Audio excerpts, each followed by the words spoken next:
Hello viewers, ನಮಸ್ತೆ. Welcome back to good treat channel. ನಾನಿವತ್ತು ನೆಲ್ಲಿಕಾಯಲ್ಲಿ ಒಂದು ಪಿಕಲ್ ರೆಸಿಪಿ ಮಾಡ್ತಾಯಿದ್ದೀನಿ. ಸ್ವಲ್ಪ ಉಪ್ಪು ಹುಳಿ ಖಾರ ರೆಸಿಪಿ. ಸೊ ಇದನ್ನ ಚೆನ್ನಾಗಿ ಉಪ್ಪು ನೀರಲ್ಲಿ ಚೆನ್ನಾಗಿ ವಾಶ್ ಮಾಡಿ ಆದಮೇಲೆ ಸ್ಟೀಮಿಗೆ ಇಟ್ಕೋತಾ ಇದ್ದೀನಿ. ಸೊ ಈ ಸ್ಟೀಮ್ ಆದಾಗ ತುಂಬ ಸಾಫ್ಟ್ ಆಗಿರುತ್ತೆ, ನೋಡ್ತಿರ್ಬೋದು. ಸ್ಪೂನಲ್ಲಿ ಹಾಗೆ ಇದು ಮಾಡಿದ್ರೆ ಬಿಟ್ಕೊಂಡು ಬರುತ್ತೆ.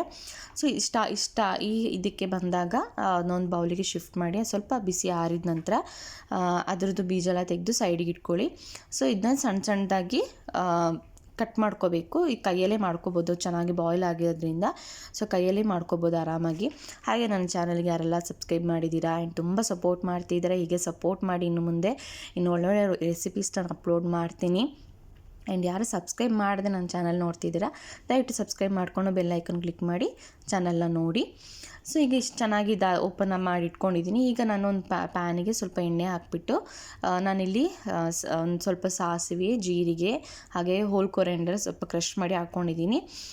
ಇಷ್ಟನ್ನು ಹಾಕಿ ಅದಾದಮೇಲೆ ಕರಿ ಲೀವ್ಸ್ ಕೂಡ ಹಾಕ್ತಾಯಿದ್ದೀನಿ. ಇದು ಚೆನ್ನಾಗಿ ಫ್ರೈ ಮಾಡ್ಕೋಬೇಕು. ಸ್ವಲ್ಪ ನಾನು ಇಂಗು ಕೂಡ ಹಾಕ್ತಾಯಿದ್ದೀನಿ. ಆ್ಯಂಡ್ ಈ ರೆಸಿಪಿ ತುಂಬಾ ಟೇಸ್ಟಿಯಾಗಿರುತ್ತೆ. ಸೊ ಟ್ರೈ ಮಾಡಿ. ಆ್ಯಂಡ್ ಇದು ನೀವು ಅನ್ನದ ಜೊತೆಗೂ ಸರ್ವ್ ಮಾಡ್ಕೋಬೋದು. ಆ್ಯಂಡ್ ಎಲ್ಲಿಯಾದರೂ ಒಂದು 2-3 ದಿನ ಟ್ರಿಪ್ ಹೋಗ್ತೀರಾ ಅಂತ ಅನಿಸಿದರೆ ಸೊ ಇದನ್ನ ಚೆನ್ನಾಗಿ ನೀವು ಮಾಡಿಕೊಂಡು ಒಂದು ಗ್ಲಾಸ್ ಜಾರಿಗೆ ಹಾಕಿ, ಕಂಟೈನರ್ಗೆ ಹಾಕಿ ತೊಗೊಂಡು ಹೋಗ್ಬೋದು. ತುಂಬ ರುಚಿಯಾಗಿರುತ್ತೆ. ಆ್ಯಂಡ್ ಈಗ ನೆಲ್ಲಿಕಾಯಿನ ಹಾಕಿಬಿಟ್ಟು ಚೆನ್ನಾಗಿ ಫ್ರೈ ಮಾಡ್ಕೋಬೇಕು. ಆ್ಯಂಡ್ ಇದು ಆಲ್ರೆಡಿ ಬಾಯ್ಲ್ ಆಗಿರೋದ್ರಿಂದ ಈ ರೆಸಿಪಿ ತುಂಬಾ ಬೇಗ ಮಾಡ್ಕೋಬೋದು. ಆ್ಯಂಡ್ ನೆಲ್ಲಿಕಾಯಿ ತುಂಬ ಒಳ್ಳೆಯದು, ವಿಟಮಿನ್ ಎ ಇರುತ್ತೆ. So vitamin A and vitamin C ಎಲ್ಲ ಇರುತ್ತೆ. ಅದು ತುಂಬ ಸ್ಕಿನ್ನಿಗೆ ಆಗಿರ್ಬೋದು, ಹೇರ್ ಗ್ರೋತ್ ಆ್ಯಂಡ್ ತುಂಬ ಒಳ್ಳೆಯದು. ಸೊ ವೀಕ್ಲಿ ಒನ್ಸ್ ಇದರ ಜ್ಯೂಸ್ ಕುಡಿಯೋದ್ರಿಂದಲ್ಲ ತುಂಬ ಹೆಲ್ತ್ ಬೆನಿಫಿಟ್ಸ್ ಇದೆ. ಸೊ ನಾನು ಆಲ್ರೆಡಿ ಇದ್ರದ್ದು ರಸಮ್ ರೆಸಿಪಿ ಎಲ್ಲ ಅಪ್ಲೋಡ್ ಮಾಡಿದ್ದೀನಿ. ಸೊ ಯಾರೆಲ್ಲ ನೋಡಿಲ್ಲ ದಯವಿಟ್ಟು ಹೋಗಿ ನೋಡಿ. ಇಷ್ಟ ಆದರೆ ಲೈಕ್ ಮಾಡಿ, ಶೇರ್ ಮಾಡಿ, ಕಮೆಂಟ್ ಮಾಡಿ. ಆ್ಯಂಡ್ ಈ ರೆಸಿಪಿನ ಆದಷ್ಟು ನಿಮ್ಮ ಫ್ರೆಂಡ್ಸ್ ಫ್ಯಾಮಿಲಿಯೊಟ್ಟಿಗೂ ಶೇರ್ ಮಾಡಿ. ಸೊ ಇದು ಚೆನ್ನಾಗಿ ಮಿಕ್ಸ್ ಮಾಡಿ ಫ್ರೈ ಆಗಿದೆ. ಈಗ ನಾನು ಸ್ವಲ್ಪ ಇದಕ್ಕೆ ಅರಿಶಿನ ಹಾಕ್ತಾಯಿದ್ದೀನಿ. ಆ್ಯಂಡ್ ಇದು ಕೂಡ ಚೆನ್ನಾಗಿ ಮಿಕ್ಸ್ ಮಾಡ್ಕೊಳ್ಳಿ. ತುಂಬ ಕಮ್ಮಿ ಇಂಗ್ರೀಡಿಯೆಂಟ್ಸಲ್ಲಿ ಮಾಡುವಂಥ ರೆಸಿಪಿ, ಹಾಗೆ ತುಂಬ ಬೇಗನೂ ಆಗುತ್ತೆ. ಸೊ ಟ್ರೈ ಮಾಡಿ. ಸೊ ಅಲ್ಲಿ ನೋಡ್ತಿದ್ದೀರಾ ನಾನು ಚೆನ್ನಾಗಿ ಫ್ರೈ ಮಾಡ್ಕೊತಾ ಇದ್ದೀನಿ. ಹಾಗೆ 1 ಕಪ್ ಬೆಲ್ಲ ಕೂಡ ಹಾಕ್ತಾಯಿದ್ದೀನಿ. ಆ್ಯಂಡ್ ನೀವು ಸ್ವೀಟ್ ಸ್ವಲ್ಪ ಜಾಸ್ತಿ ಇಷ್ಟಪಡ್ತೀರ ಅಂದರೆ ಜಾಸ್ತಿ ಬೆಲ್ಲ ಹಾಕ್ಕೋಬೋದು. ಸೊ ಬೆಲ್ಲ ಎಲ್ಲ ಇದಕ್ಕೆ ಜಾಸ್ತಿ ನೀರೇನು ಮಿಕ್ಸ್ ಮಾಡಿಬಿಡಿ. ಅದು ಚೆನ್ನಾಗಿ ಬೆಲ್ಲ ಎಲ್ಲ ಚೆನ್ನಾಗಿ ಮೆಲ್ಟಾಗಿ ಅದರಲ್ಲೇ ಚೆನ್ನಾಗಿ ಮಿಕ್ಸ್ ಆಗಬೇಕು. ಸೊ ಆ ಮಿಕ್ಸ್ ಆದಾಗಲೇ ತುಂಬ ರುಚಿಯಾಗಿರುತ್ತೆ ಈ ರೆಸಿಪಿ.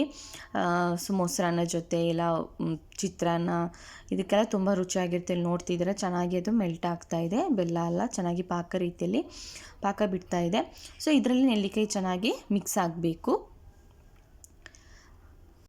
ಚೆನ್ನಾಗಿ ಮಿಕ್ಸ್ ಎಲ್ಲ ಆದಮೇಲೆ ಈಗ ನಾನು ಸ್ವಲ್ಪ ಉಪ್ಪು ಕೂಡ ಹಾಕ್ತಾಯಿದ್ದೀನಿ. ನಾನು ಇಲ್ಲಿ ನೋಡ್ತಿರ್ಬೋದು ಬೆಲ್ಲ ಪಾಕೆಲ್ಲ ಚೆನ್ನಾಗಿ ಮಿಕ್ಸ್ ಆಗ್ತಿದೆ. ಹಾಗೆ ಸ್ವಲ್ಪ ಖಾರ ಪುಡಿ ಹಾಕ್ತಾಯಿದ್ದೀನಿ. ಹಾಗೆ ಸ್ವಲ್ಪ ಗರಂ ಮಸಾಲ, ಒಂದು ಅರ್ಧ ಟೀ ಸ್ಪೂನ್ ಗರಂ ಮಸಾಲ ಹಾಕ್ತಾಯಿದ್ದೀನಿ. ಹಾಗೆ ನಾನು ಮನೇಲೇ ಮಾಡಿಟ್ಕೊಂಡಿರುವಂಥ ಮಸಾಲ ಪುಡಿ ಕೂಡ ಸ್ವಲ್ಪ ಹಾಕ್ತಾಯಿದ್ದೀನಿ. ತುಂಬಾ ರುಚಿಯಾಗಿರುತ್ತೆ. ಆ್ಯಂಡ್ ಈ ಮಸಾಲ ಪುಡಿ ವೆಜ್ ನಾನ್ ವೆಜ್ ರೆಸಿಪಿ ಎಲ್ಲದಕ್ಕೂ ಹಾಕೋಬೋದು, ತುಂಬ ಚೆನ್ನಾಗಿರುತ್ತೆ.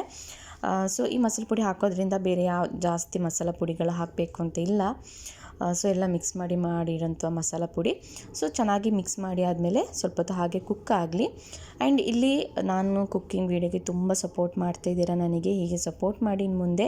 ಹಾಗೆ ಕುಕ್ಕಿಂಗ್ ವೀಡಿಯೋ ಅಲ್ಲದೆ ನಾನು ಹ್ಯಾಂಡ್ಮೇಡ್ ಜ್ಯುವೆಲರಿ ಐಟಮ್ಸ್ ಅಥವಾ ಸ್ಯಾರೀಸ್ ಎಲ್ಲ ವೀಡಿಯೋಸ್ ಅಪ್ಲೋಡ್ ಮಾಡ್ತಿದ್ದೀನಿ ಆದಷ್ಟು ಬೇಗ. ನನಗೆ ಈ ವೀಡಿಯೋಸ್ಗೆ ಹೀಗೆ ಸಪೋರ್ಟ್ ಮಾಡಿದ್ದೀರಾ, ಇನ್ನು ಮುಂದೆ ಆ ವೀಡಿಯೋಸ್ ಕೂಡ ಸಪೋರ್ಟ್ ಮಾಡಿ.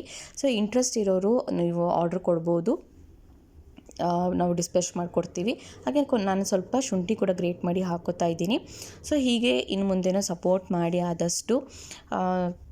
ನಾನು ಈ ರೆಸಿಪಿ ಅನ್ನದ ಜೊತೆಗೆ ಟ್ರೈ ಮಾಡ್ತಾಯಿದ್ದೀನಿ. ತುಂಬ ರುಚಿಯಾಗಿತ್ತು ಬಿಸಿ ಬಿಸಿ ಅನ್ನದ ಜೊತೆ.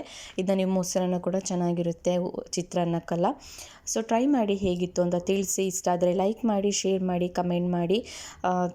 ಸಪೋರ್ಟ್ ಮಾಡ್ತಿರೋದಕ್ಕೆ ತುಂಬಾ thank you for watching good treat channel.